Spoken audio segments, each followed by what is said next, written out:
क्या कभी दिमाग में ये बात आई है कि तेज रफ्तार से आती छोटी सी क्रिकेट की गेंद इतनी चोट कैसे पहुंचा सकती है, जबकि एक बहुत बड़ा जहाज पानी पर कितने आराम से तैरता है?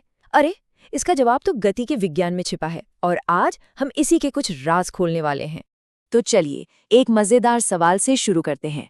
सोचिए, एक क्रिकेट की गेंद 150 किलोमीटर प्रति घंटे की रफ्तार से आ रही है और दूसरी तरफ एक हाथी है जो धीरे धीरे चल रहा है। किसे रोकना ज्यादा मुश्किल होगा?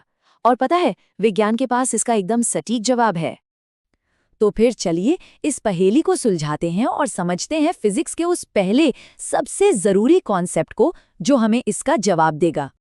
तो इस जादुई चीज का नाम है संवेग, जिसे अंग्रेजी में मोमेंटम कहते हैं। और ये ना सुनने में भले ही भारी लगे, पर है बहुत आसान। बस किसी चीज का वजन मतलब मास और उसकी रफ्तार मतलब वेलोसिटी को गुणा कर दीजिए। तो हमारी तेज गेंद का मास कम है लेकिन वेलोसिटी बहुत ज्यादा है, और हमारे हाथी का मास जबरदस्त है लेकिन वेलोसिटी कम है। मोमेंटम इन दोनों का प्रोडक्ट है जो हमें बताता है कि किस में असली दम है। ठीक है, अब यहाँ स्क्रीन पर बहुत कुछ दिख रहा है ना? लेकिन घबराना नहीं है। चलिए बस एक छोटे से उदाहरण पर फोकस करते हैं। देखिए, यहाँ एक सवाल है जहाँ हमें एक 40 किलो की चीज का मोमेंटम निकालना है जो 3 मीटर प्रति सेकंड की रफ्तार से चल रही है। देखते हैं ये कैसे होता है। देखिए कितना सिंपल है। पहला, हमें पता है कि मास 40 किलो है और वेलोसिटी 3 मीटर प्रति सेकंड। दूसरा, हम अपना फॉर्मूला लगाते हैं P बराबर m गुणा v। और तीसरा, बस गुणा कर दीजिए, 40 गुणा 3 हुआ 120। बस इतना ही है। और यही नंबर है 120 किलोग्राम मीटर प्रति सेकंड। यही है उस चीज की अनस्टॉपेबिलिटी का साइंटिफिक नाम। ठीक है, ये तो समझ आ गया कि एक अकेली चीज का मोमेंटम कैसे निकालते हैं। पर असल दुनिया में तो चीजें अकेली नहीं घूमती, वो तो एक दूसरे से टकराती रहती हैं, है ना? तो फिर उस टक्कर के बाद इस सारे मोमेंटम का होता क्या है? कहाँ चला जाता है ये? जब चीजें टकराती हैं तो यहाँ पर फिजिक्स का एक बहुत ही मजबूत बल्कि एक यूनिवर्सल नियम काम करता है। एक ऐसा नियम जो कभी नहीं टूटता। और इस नियम का नाम है संवेग संरक्षण का नियम, या law of conservation of momentum. अब इसे ऐसे समझिए, मान लीजिए आपके पास 100 रुपए हैं।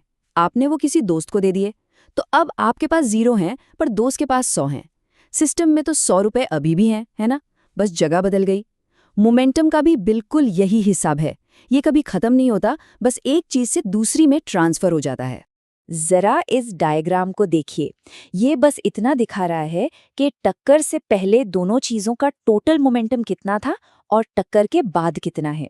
और आप देखेंगे कि दोनों तरफ का टोटल हमेशा हमेशा बराबर रहता है। मोमेंटम कहीं गायब नहीं होता। और यहाँ तो नंबर खुद गवाही दे रहे हैं। टक्कर से पहले देखिए, कार और उस रुकी हुई चीज का टोटल मोमेंटम कितना था? 72,000। और टक्कर के बाद जब वो दोनों चिपक कर एक हो गए, तब भी टोटल मोमेंटम ठीक 72,000 ही रहा। देखा, नंबर्स झूठ नहीं बोलते। यही तो है फिजिक्स का जादू। तो सबसे बड़ी बात जो हमें याद रखनी है वो ये है कि मोमेंटम कभी खत्म नहीं होता।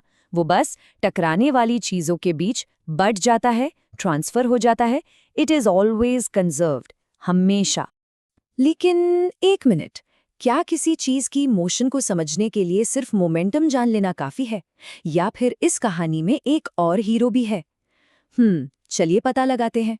तो चलिए अब इस कहानी में एंट्री करवाते हैं एक नए और बहुत ही जाने पहचाने किरदार की, और वो है एनर्जी।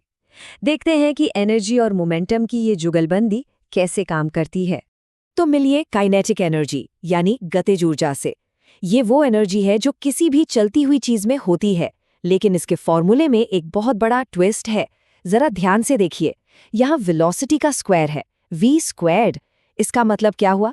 इसका मतलब ये हुआ कि अगर आपने अपनी स्पीड डबल की तो काइनेटिक एनर्जी 4 गुना बढ़ जाएगी।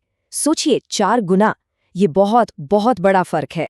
तो फिर मोमेंटम और काइनेटिक एनर्जी में फर्क क्या है? चलिए इसे एकदम आसान भाषा में समझते हैं। मोमेंटम ना एक तीर की तरह है।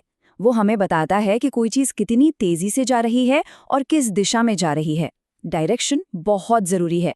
वहीं काइनेटिक एनर्जी सिर्फ एक नंबर है, उसे दिशा से कोई लेना देना नहीं।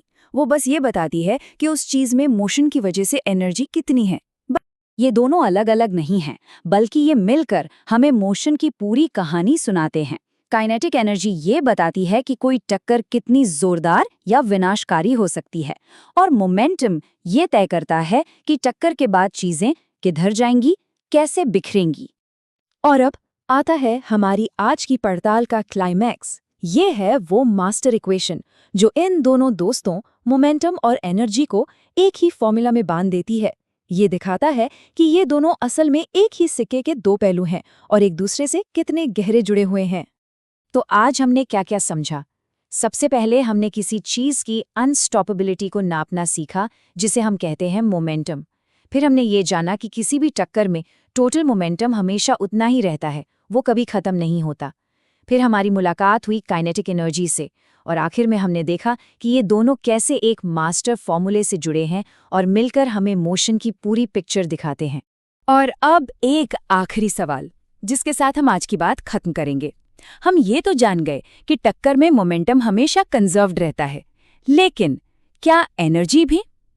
सोचिए, जब दो कारें टकराती हैं तो उनका टोटल मोमेंटम तो वही रहता है, पर उनकी काइनेटिक एनर्जी का क्या होता है? वो कहाँ जाती है? वो चली जाती है उस टक्कर की आवाज में, गर्मी में, गाड़ियों के मुड़ने टूटने में।